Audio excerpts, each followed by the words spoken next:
ജയം നമുക്കുണ്ടല്ലോ. യേശുവിൻ പ്രിയ മക്കൾ നാമല്ലോ, ജയം നമുക്കുണ്ടല്ലോ. യേശുവിൻ സേനകൾ നാം, ജയം നമുക്കുണ്ടല്ലോ. യേശുവിൻ പ്രിയ മക്കൾ നാമല്ലോ, ജയം നമുക്കുണ്ടല്ലോ. വേഗം വരുന്ന നമ്മളുടെ കർത്താവായ യേശുക്രിസ്തുവിൻ്റെ ധന്യനാമത്തിൽ എല്ലാവർക്കും സ്നേഹവന്ദനം. വിശ്വാസ ജീവിതം പോരാട്ട ജീവിതമാണ്. നമുക്ക് പോരാട്ടമുള്ളത് ജഡരക്തങ്ങളോടല്ല, വാഴ്ചകളോടും അധികാരങ്ങളോടും ഈ അന്ധകാരത്തിൻ്റെ ലോകാധിപതികളോടും സ്വർലോകങ്ങളിലെ ദുഷ്ടാത്മസേനയോടും ആകുന്നു. എഫെസ്യർ 6:12 സ്വർഗത്തിലെ സകല ആത്മീക അനുഗ്രഹങ്ങളാലും അനുഗ്രഹീതരായി തീർന്നിരിക്കുന്ന വിശ്വാസിയെ തങ്ങളുടെ നടപ്പിൽ നിന്ന് വ്യതിചലിപ്പിക്കേണ്ടതിന് സാത്താൻ ഓരോ നിമിഷവും ശ്രമിച്ചുകൊണ്ടിരിക്കുന്നു. സാത്താൻ വിശ്വാസിയുടെ ശത്രുവാണ്. ഈ ശത്രുവിനോട് പോരാടേണ്ട ഒരു ജീവിതമാണ് വിശ്വാസിയുടേത്. ഓരോ വിശ്വാസിയും വിളിക്കപ്പെട്ടിരിക്കുന്നത് ഒരു പോർക്കളത്തിലേക്കാണ്. ഈ പോർക്കളത്തിൽ നമ്മുടെ പ്രതിയോഗി പിശാചാണ്. അവൻ അലർന്ന സിംഹം എന്ന പോലെ ആരെ വിഴുങ്ങു എന്ന് തിരഞ്ഞ് ചുറ്റി നടക്കുകയാ. 1 പത്രോസ് 5:8. അതുകൊണ്ട് ഓരോ വിശ്വാസിയും നിർബന്ധരായി ഉണർന്നിരിക്കണം. പിശാചിൻ്റെ തന്ത്രങ്ങളോട് എതിർത്ത് നിൽപ്പാൻ നമുക്ക് കഴിയണം. പിശാച് ഏത് വിധത്തിലുള്ള തന്ത്രമാണ് നമ്മിൽ പ്രയോഗിക്കുന്നത് എന്ന് അറിയില്ല. അവൻ്റെ തന്ത്രങ്ങൾ മനസ്സിലാക്കുക എന്നതാണ് അവനെ ജയിപ്പാനുള്ള മാർഗം. ശത്രുവിൻ്റെ ആദ്യ ശ്രമം വിശ്വാസിയെ യേശുക്രിസ്തുവുമായിട്ടുള്ള ബന്ധത്തിൽ നിന്ന് അകറ്റിക്കളയുക എന്നതാണ്. അതിന് യേശുവിനോടുള്ള നമ്മുടെ സ്നേഹം ഇല്ലാതാക്കുവാൻ അവൻ ശ്രമിക്കും. ക്രിസ്തുവിനുള്ള സ്നേഹം തണുത്തു പോകുന്നതിനുള്ള അവൻ്റെ ശ്രമം ഫലവത്തായി തീർന്നാൽ നമ്മിൽ അവിശ്വാസവും നിരാശയും ഉണ്ടാകും. മലക്കി പ്രവാചകനിൽ കൂടി കർത്താവ് പറയുന്നത്, ഞാൻ നിങ്ങളെ സ്നേഹിക്കുന്നു. എന്നാൽ നാം തിരിച്ച് ചോദിക്കുന്നത്, നീ ഞങ്ങളെ ഏതിനാൽ സ്നേഹിക്കുന്നു എന്ന. മലാക്കി 1:2. യേശുവിന് നമ്മളുള്ള സ്നേഹത്തിൽ സംശയം ഉളവാക്കുക എന്നതാ പിശാചിൻ്റെ ഏറ്റവും വലിയ തന്ത്രം. സഭകൾക്ക് ദൂത് നൽകുമ്പോൾ എഫെസോസ് സഭയുടെ പ്രവൃത്തിയെയും പ്രയത്നത്തെയും സഹിഷ്ണുതയെയും സഭയുടെ നാഥൻ ശ്ലാഘിക്കുന്നുണ്ട്. ഇതെല്ലാം ഉണ്ടായിരുന്ന സഭയ്ക്ക് ഒരു കുറവുള്ളതായി നാഥൻ കാണുന്നു. വെളിപ്പാട് 2:4 പറയുന്നത്, നിന്റെ ആദ്യ സ്നേഹം വിറ്റുകളഞ്ഞു എന്ന ഒരു കുറ്റം നിന്നെക്കുറിച്ച് പറവാനുണ്ട് എന്ന്. അതായത് അവരുടെ പ്രവർത്തനങ്ങളുടെയും പ്രയത്നങ്ങളുടെയും മധ്യത്തിൽ സഭയുടെ നാഥനെ മറന്നു കളഞ്ഞു. സഭയുടെ നാഥനെ മറന്നുകൊണ്ടുള്ള ശുശ്രൂഷ ചെയ്താൽ സംഭവിക്കുന്നത് അവൻ സഭയുടെ വെളിയിലാകും. സഭയ്ക്ക് വെളിയിലായ നാഥൻ അകത്ത് പ്രവേശിപ്പാൻ വാതിക്കൽ നിന്ന് മുട്ടുന്നുവെന്ന വെളിപ്പാട് 3:20 പറയുന്നത്.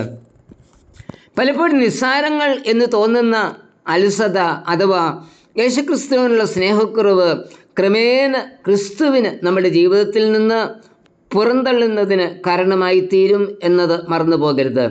എന്നാൽ ഈ വിധത്തിൽ സംഭവിക്കുന്നതിന് പ്രധാന മുഖാന്തരമായി സാത്താൻ ഉപയോഗിക്കുന്നത് ക്രിസ്തീയ സേവനത്തിനുള്ള നമ്മളുടെ ബദ്ധപ്പാടുകളെയാണ്. സേവനത്തിൽ നമ്മെ ശ്രദ്ധാലുവാക്കി പ്രാർത്ഥിപ്പാനോ വചനം ധ്യാനിപ്പാനോ പഠിപ്പാനോ ഉള്ള നമ്മുടെ അവസരങ്ങളെ സാത്താൻ ഇല്ലാതാക്കുന്നു. ഇതവൻ്റെ വലിയ തന്ത്രമാണ്. ഈ കെണിയിൽ വീഴാതിരിപ്പാൻ നാം സൂക്ഷിക്കണം. യേശുക്രിസ്തുവുമായിട്ടുള്ള ബന്ധത്തിലേക്ക് വന്ന നാൾ യേശുവിനെ സ്നേഹിച്ചതുപോലെ സ്നേഹിപ്പാൻ നമുക്ക് കഴിയുന്നുണ്ടോ? വിശ്വാസ ജീവിതത്തിൽ ആദ്യം അനുഭവിച്ച സന്തോഷം ഇന്ന് നമ്മിലുണ്ടോ? ആദ്യ നാളുകളിൽ പ്രാർത്ഥനയിലും വചനധ്യാനത്തിലും ഉണ്ടായിരുന്ന തീഷ്ണത ഇന്നുണ്ടോ? ഇല്ലയെങ്കിൽ അവൻ്റെ കെണിയിൽ, സാത്താൻ്റെ കെണിയിൽ നാം വീണു കഴിഞ്ഞു. സാത്താൻ്റെ ശത്രുവായി വന്നാൽ അവനോട് എതിർത്ത് നിൽപ്പാൻ നമുക്ക് കഴിയും. എന്നാൽ അവൻ വരുന്നത് ശത്രുവായിട്ടല്ല, വെളിച്ച ദൂതൻ്റെ വേഷം ധരിച്ച. അവനെ മനസ്സിലാക്കാതിരിക്കാനായി നമ്മുടെ കണ്ണ് അവൻ കുരുടാക്കുകയും അവനോടുള്ള പോരാട്ടത്തിൽ നാം തോറ്റുപോകുകയും ചെയ്യുന്നു. എന്നാൽ നമ്മോട് പോരാടുന്ന ഒരു ശത്രുവുണ്ടെന്നും അവൻ ജീവിതത്തിൽ തോൽവി വരുത്തിക്കൊണ്ടിരിക്കുന്നുവെന്നുമുള്ള ബോധം നമ്മിൽ ഉണ്ടാകുമെങ്കിൽ പ്രത്യാശയ്ക്ക് വഴിയുണ്ട്. ഈ ഒരു ബോധം നമുക്ക് ഉണ്ടാകണം. ആ ബോധമാണ് മുടിയൻ പുത്രനിൽ വന്നത്. അവന് സുബോധം വന്നു എന്ന നാം വായിക്കുന്നത്. ദൈവിക കാര്യങ്ങളിൽ നാം തീഷ്ണത പ്രദർശിപ്പിക്കുന്നതിൻ്റെ അടിയിൽ ഒളിച്ചിരിക്കുന്ന അനേക പൈശാചിക തന്ത്രങ്ങളെ നാം കാണാറില്ല. മറ്റുള്ളവരോട് നമ്മുടെ പകയും അസൂയയും നമ്മിലുള്ള അഹങ്കാരവും തന്നെത്താൻ താഴ്ത്തുന്നതിനുള്ള സന്നദ്ധതയില്ലായ്മയും എല്ലാം നമ്മിൽ ഒളിച്ചിരിക്കുന്ന ശത്രുവിൻ്റെ തന്ത്രങ്ങളാണ്. അവയെ നാം മനസ്സിലാക്കി ശത്രുവിനോട് പോരാടണം. നമ്മുടെ പോരാട്ടത്തിൻ്റെ ആയുധങ്ങൾ ജഡികങ്ങളല്ല. ശത്രുവിനോട് പോരാടുവാനുള്ള സർവായുധ വർഗം നമുക്ക് തന്നിരിക്കുന്നു. ജഡികങ്ങളായി ആയുധം ഉപയോഗിക്കുമ്പോഴാണ് തോൽവി അടയുന്നത്. അതുകൊണ്ട് ദുർദിവസത്തിൽ എതിർത്ത് നിൽപ്പാനും സകലവും സമാപിച്ചിട്ട് ഉറച്ചു നിൽപ്പാനും കഴിയേണ്ടതിന് സർവായുധ വർഗം ധരിക്കണം. എഫെസ്യർ 6:13-17 വരെ. സകല പ്രാർത്ഥനയാലും യാചനയാലും ഏതു നേരത്തും ആത്മാവിൽ പ്രാർത്ഥിച്ചും അതിനായി ജാഗരിച്ചും കൊണ്ട് യേശുവെ നോക്കി യാത്ര ചെയ്യാം. യാക്കോബ് പറയുന്നു, ആകയാൽ നിങ്ങൾ ദൈവത്തിന് കീഴടങ്ങുവീൻ, പിശാചിനോട് എതിർത്ത് നിൽപ്പീൻ, എന്നാൽ അവൻ നിങ്ങളെ വിട്ട് ഓടിപ്പോകും. 4:7. കർത്താവേ, ശത്രുവിനോട് ഉള്ള പോരാട്ടത്തിൽ വിജയം പ്രാപിപ്പാനുള്ള കൃപ എന്നിൽ ചൊരിയണമേ. ആമേൻ. കഷ്ടതയുണ്ടതു സ്ഥിരമല്ലെന്നറിക, നേരം കൊണ്ടതു നീങ്ങിടുമല്ലോ. കഷ്ടതയുണ്ടതു സ്ഥിരമല്ലെന്നറിക, നേരം കൊണ്ടതു നീങ്ങിടുമല്ലോ. പരിഹാരമുണ്ടല്ല ശോധനകൾക്കും, സർവശക്തൻ നിനക്കരികിലുണ്ട്. പരിഹാരമുണ്ടല്ല ശോധനകൾക്കും, സർവശക്തൻ നിനക്കരികിലുണ്ട്. ഇത് സൈന്യത്താലെ അല്ല, ശക്തിയാലെ അല്ല, ദൈവത്തിന്റെ ആത്മാശക്തിയാലത്രേ. ഇത് സൈന്യത്താലെ അല്ല, ശക്തിയാലെ അല്ല, ദൈവത്തിന്റെ ആത്മാശക്തിയാലത്രേ. യേശുവിൻ സേനകൾ നാം ജയം നമുക്കുണ്ടല്ലോ.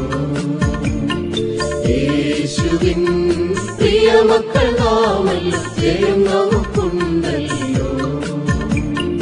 യേശുവിൻ സേനകൾ നാം ജയം നമുക്കുണ്ടല്ലോ.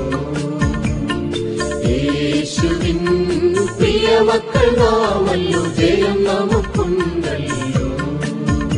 ഇത് സൈന്യത്താലെ അല്ല, ശക്തിയാലെ അല്ല, ദൈവത്തിന്റെ ആത്മാശക്തിയാലത്രേ. ഇത് സൈന്യത്താലെ അല്ല, ശക്തിയാലെ അല്ല, ദൈവത്തിന്റെ ആത്മാശക്തിയാലത്രേ. ഇത് സൈന്യത്താലെ അല്ല, ശക്തിയാലെ അല്ല, ദൈവത്തിന്റെ ആത്മാശക്തിയാലത്രേ. ഇത് സൈന്യത്താലെ അല്ല, ശക്തിയാലെ അല്ല,